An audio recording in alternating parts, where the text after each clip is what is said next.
It's time to accelerate.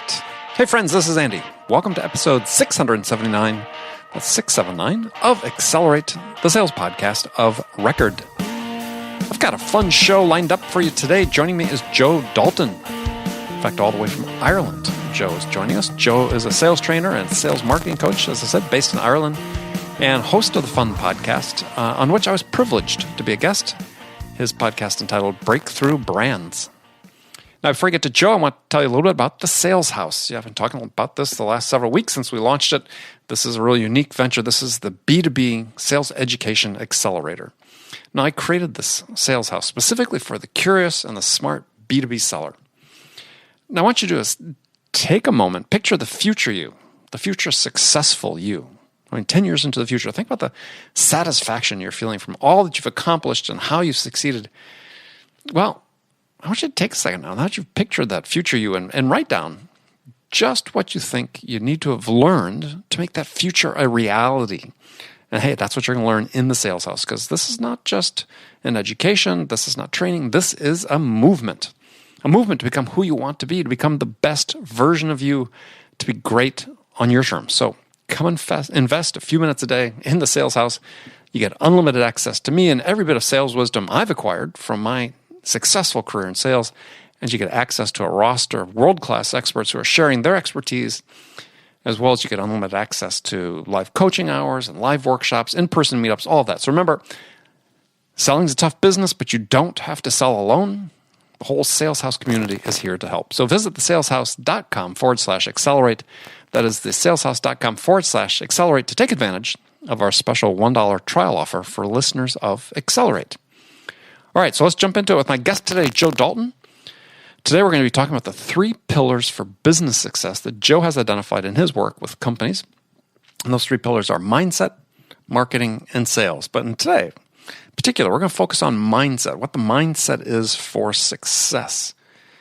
I mean, mindset really is your view of yourself. And we're going to start off the conversation by comparing and contrasting the mindsets of people who make millions with those who do less given the same number of hours in a day. What is the difference in mindset between them? So, all right, here we go. Joe Dalton, welcome to the show. Thank you very much, Andy. I'm delighted to be in the comfort of my wife's car. Oh, your wife's car. Oh, your wife has the better car. You're doing it hands-free right here. Hands-free, yes.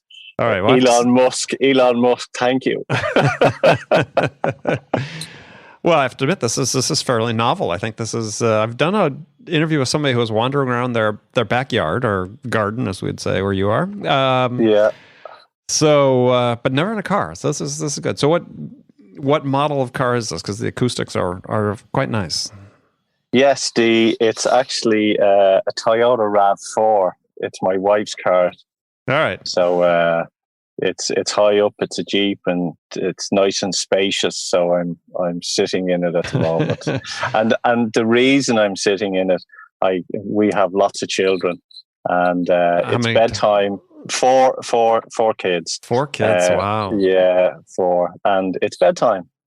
And as anyone out there that knows, if they have small children, bedtime is a running battle in most households, and anyone that denies it is lying.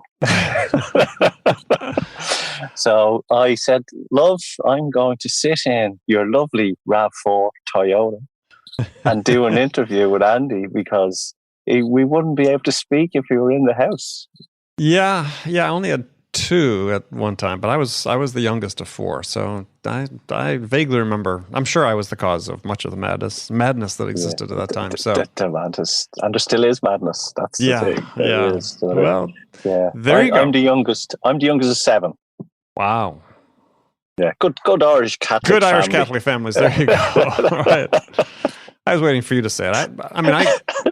I grew up in Wisconsin, where we had a lot of large Catholic families among the friends of ours too, and that's 4. I mean, these days 4. We had 4. 4 seems like a lot compared to most people. So yeah. Well, Joe, welcome. Thank you very much. Thank you. I'm delighted. Now that we've shared our personal problems with people. Problems with people, yes. Please call 1-800-999. Yeah, that's right. So you're based in Ireland? Yes, Dublin, Ireland. You're in Dublin, okay. Yeah. And do you have it's probably a bad question to ask, but do you have a rooting interest in the World Cup? We're recording this right time, and the World Cup is at the quarterfinals. Yes. I posted yesterday on Facebook that I haven't watched one single game. Oh, wow. Yeah, I usually do. But for some reason, Ireland not being in the World Cup, of course. Would be one. And the second, while everyone is out watching the World Cup, I'm selling. And it's been very good. Well, hey. Yeah, make hay when the sun shines. That's right.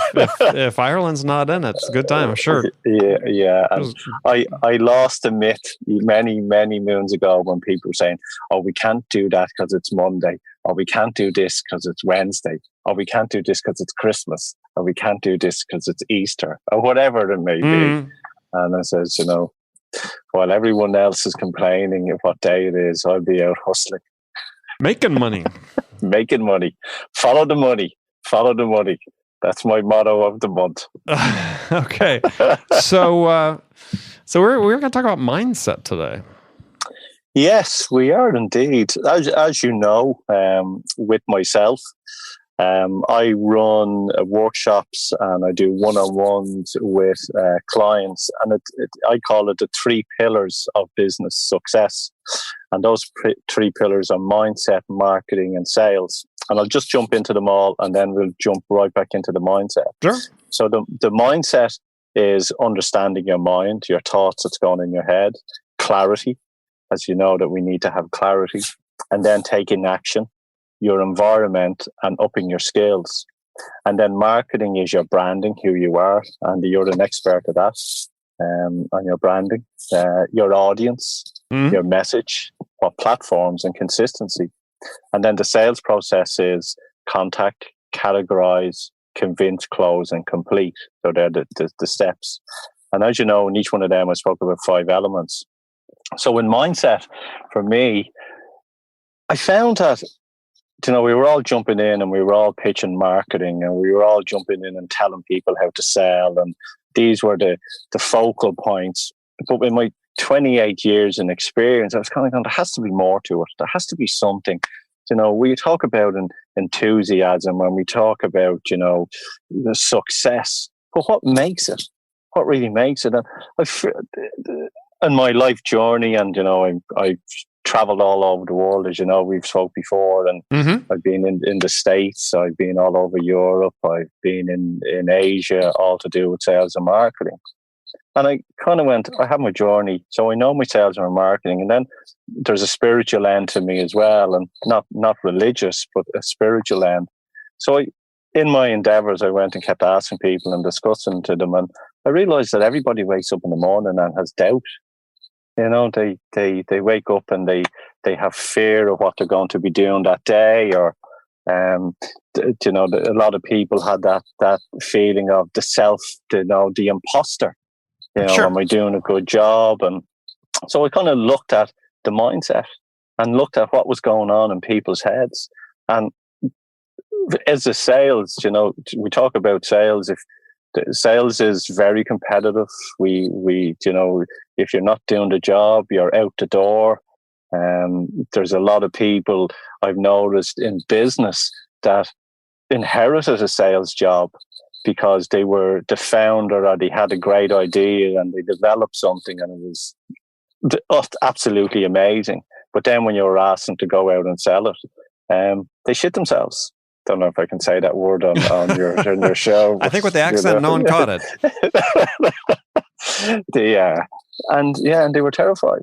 So it really was going down to in the one-on-ones or the training courses I run. It's really getting in to tell the person that, look, we're all the same. We all get up in the morning. We all have the same amount of hours each day. It's how you use that time.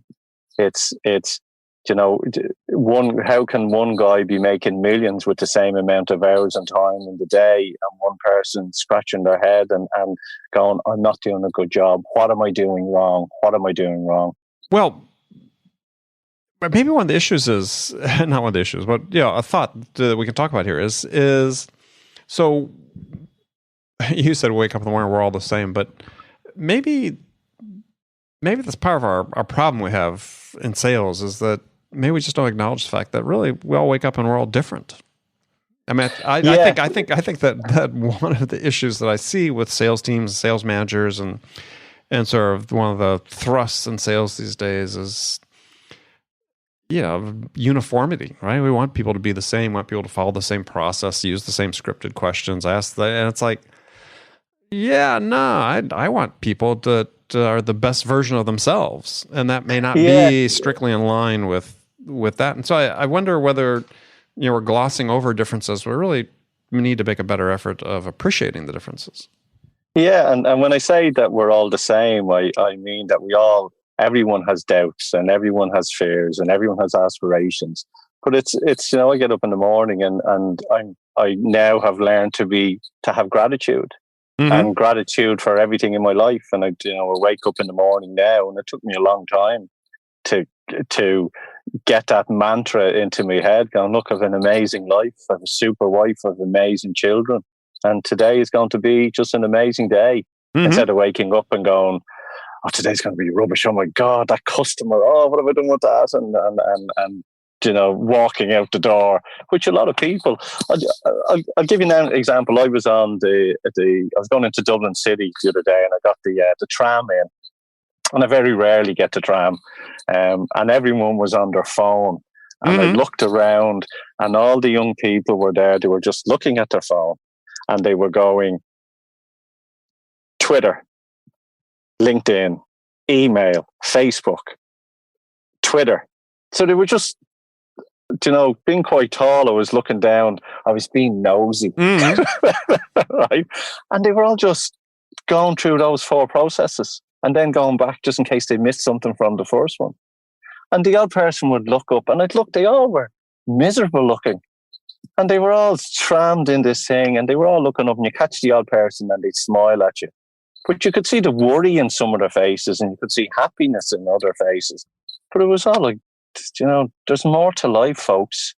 Well, yeah. I mean, there was a survey that was done of people here in the States, I think 65 and over, and this was, I don't know, maybe a year ago that it was reported, and they asked me what their biggest regret in life was.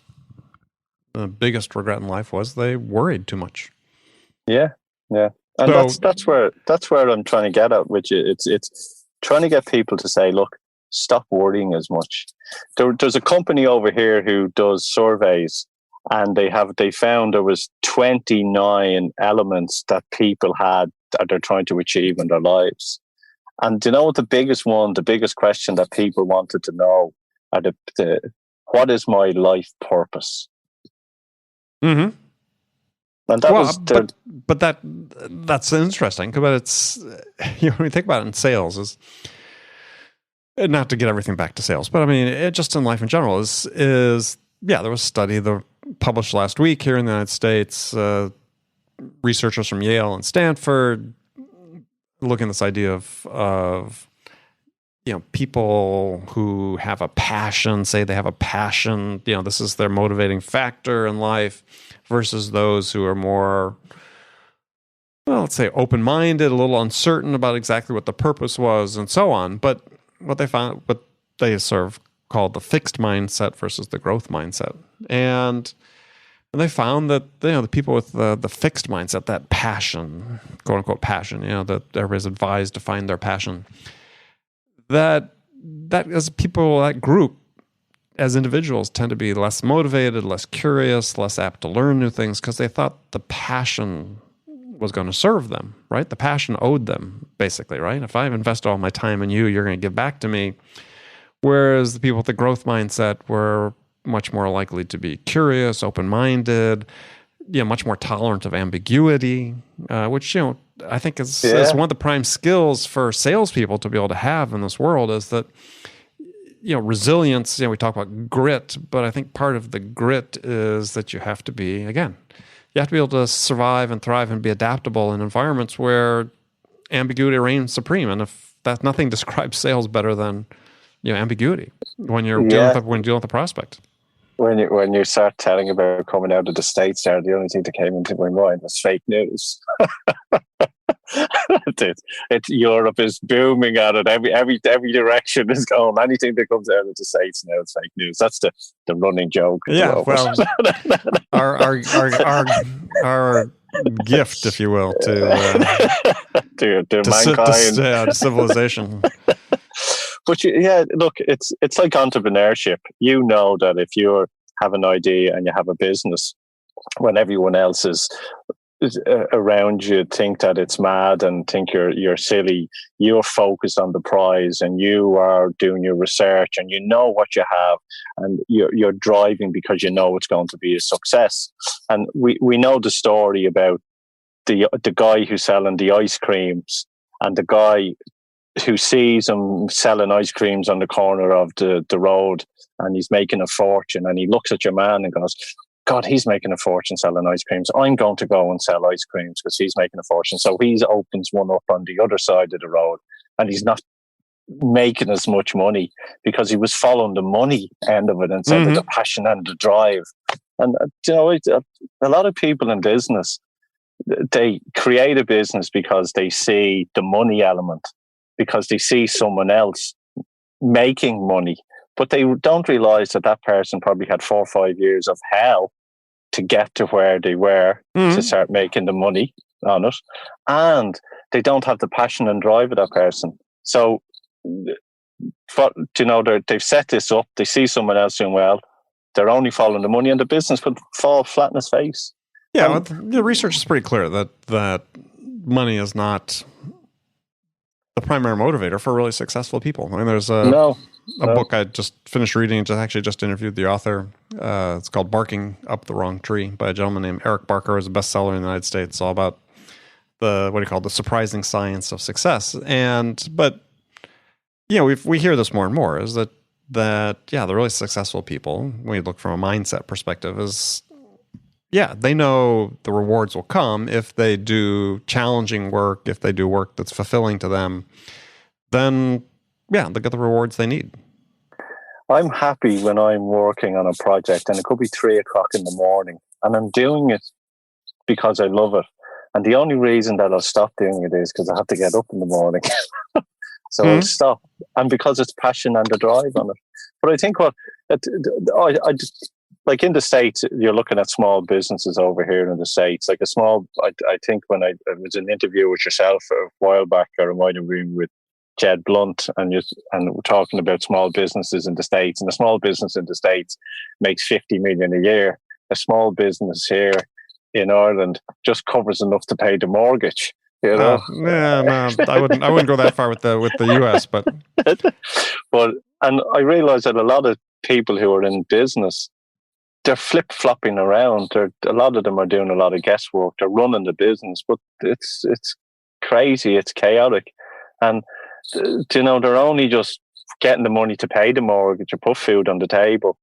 And you ask them for something and they have to take it out of their savings. They're not taking it out of the business.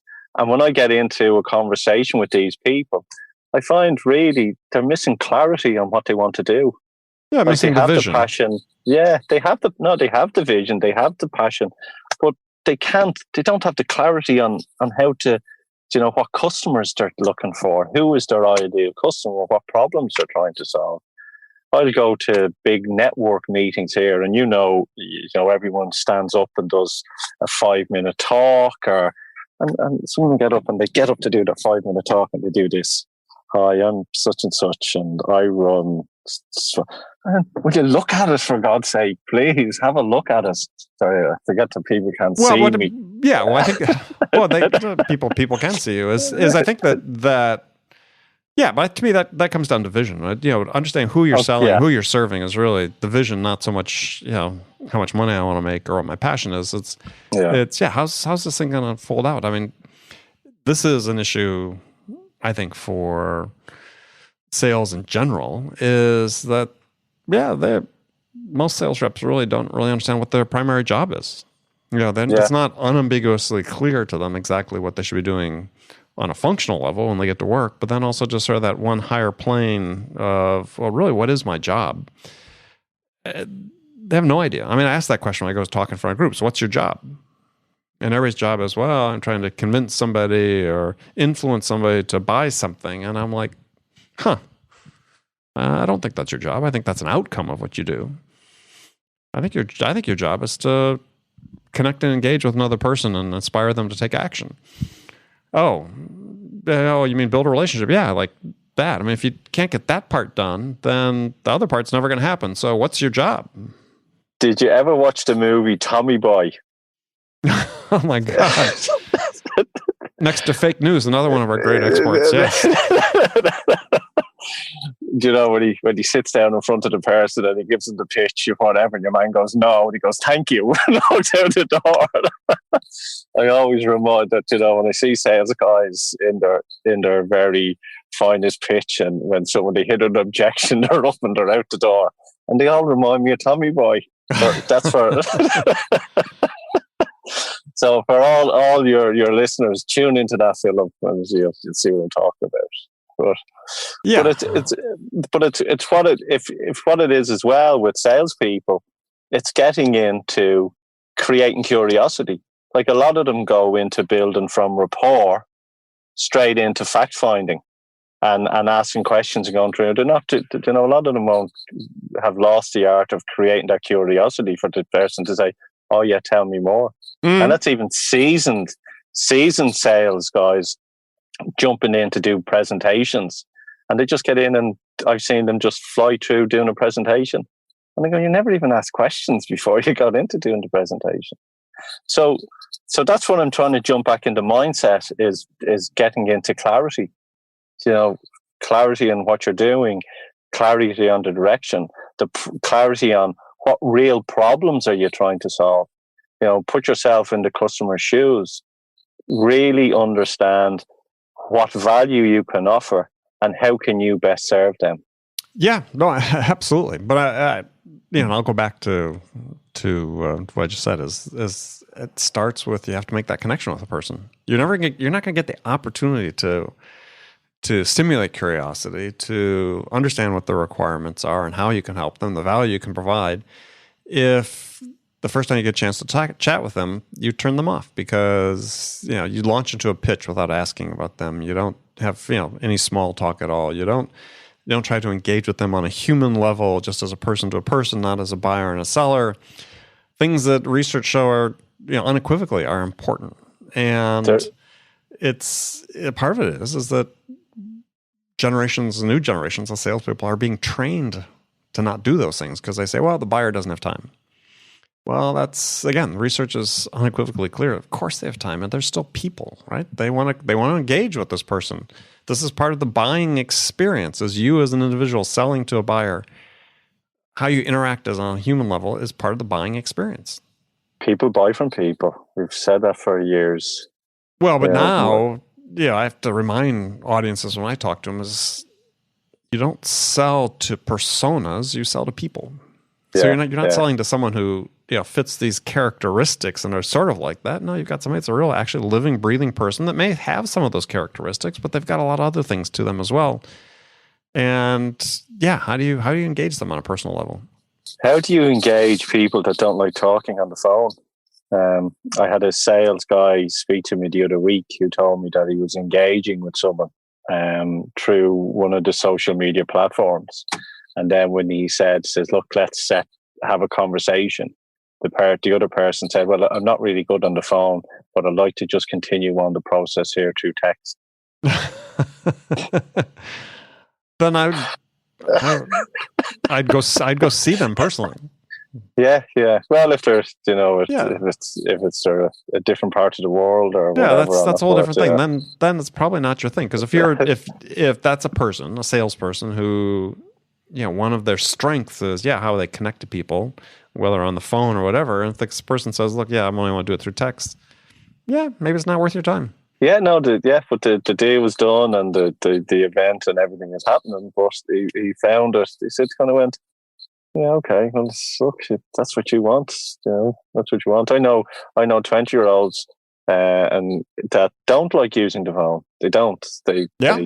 Yeah. Was it someone told me that there was, I don't know if it was a joke or whatever, but it could be true. They were saying 911, which is the same as here 999. You can't text that; you actually have to ring. So yeah. Well, I mean, I think that certainly you see with the growth of inside sales teams, and certainly the tech business in the United States is really putting the lie to this idea that young people won't get on the phone and make calls because these are SDR teams packed full of new college graduates or people relatively new in their careers, and they're doing a lot of great proactive outbound cold calling. I mean, they can do it if you put them in the right environment, and also I think if you give them the right mindset in terms of what it is they're trying to accomplish with their jobs. Use this phone or I'll kill you.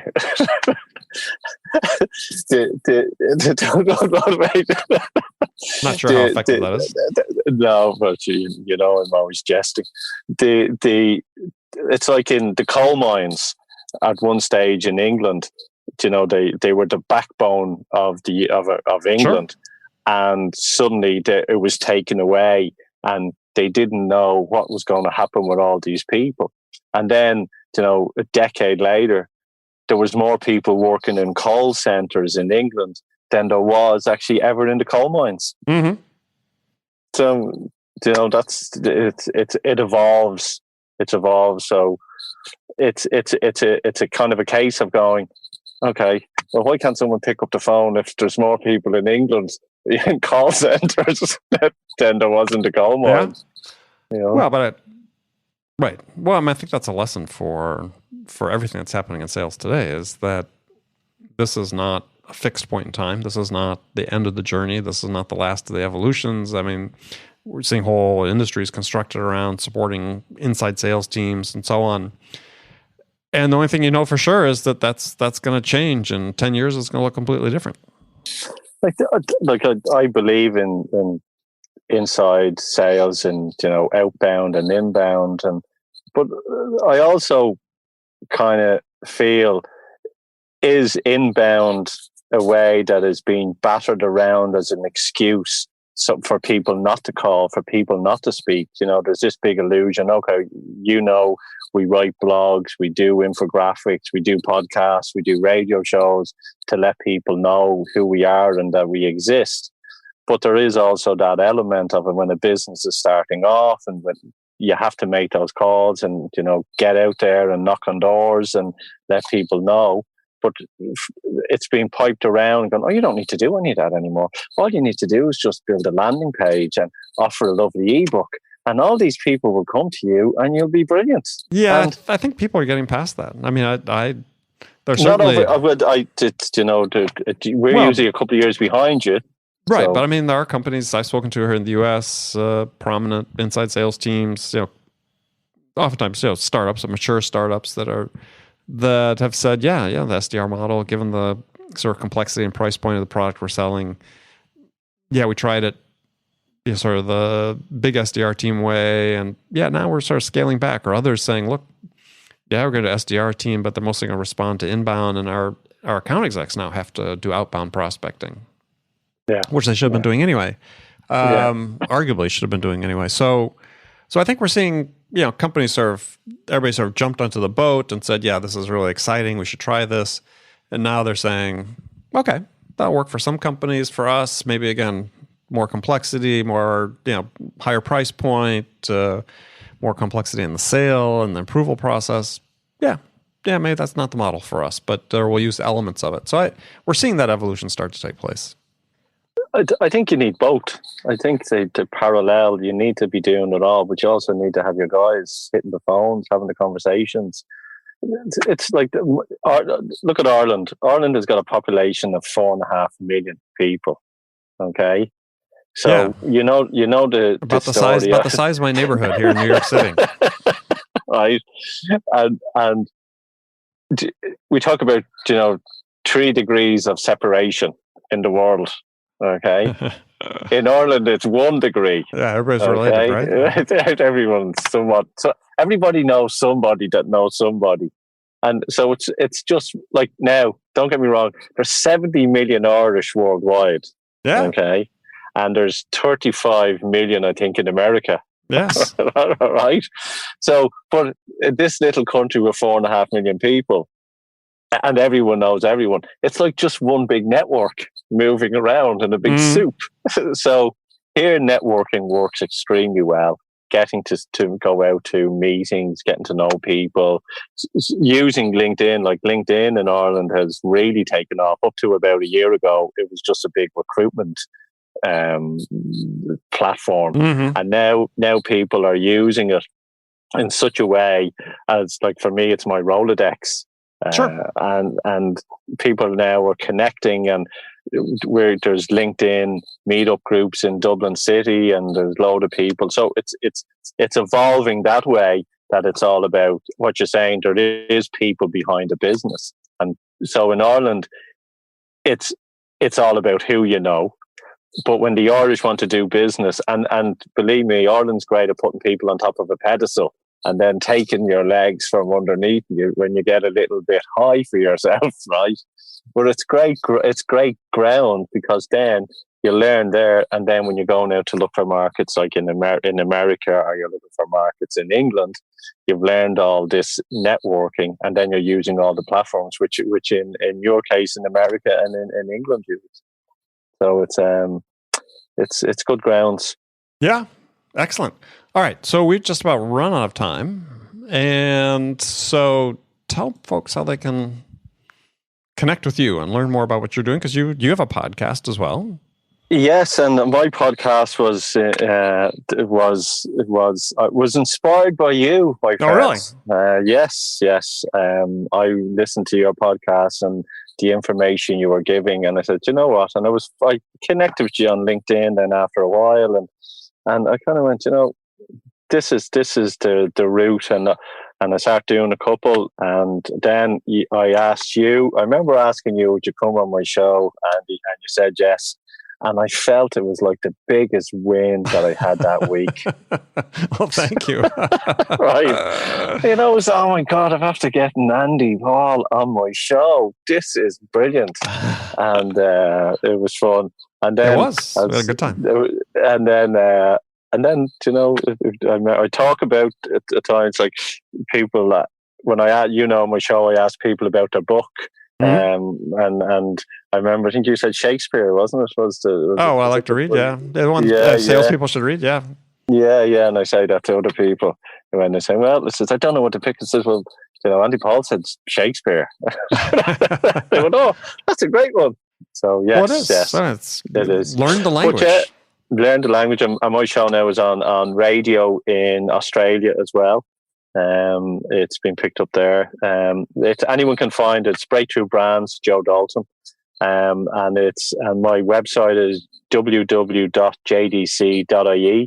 I do workshops on sales training, and I also do one-on-one coaching on the 3 pillars of business success: mindset, marketing, and sales. All right. Well, Joe, good to talk to you again. Great talking to you, my friend. The perfect sound studio in your Toyota RAV4. Perfect.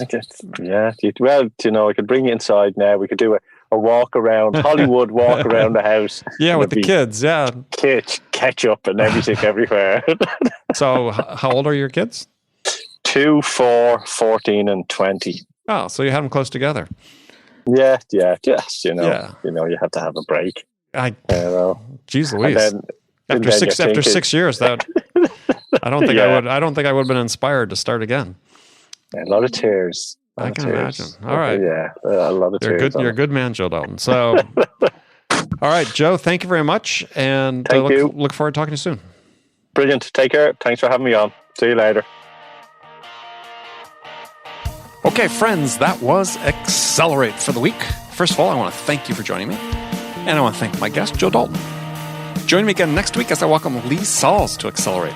We're going to be talking about Lee's excellent new book titled Sales Differentiation. I have read it, and I do recommend it. So, before you go, don't forget to check out The Sales House, the only all-in-one sales education accelerator for B2B sellers. Visit saleshouse.com/accelerate. Or, if you'll make it easy on yourself, just go to andypaul.com. Either way, we'll get you to The Sales House, and I look forward to seeing you there. So thanks again for joining me. Until next week, I'm Andy Paul. Good selling, everyone.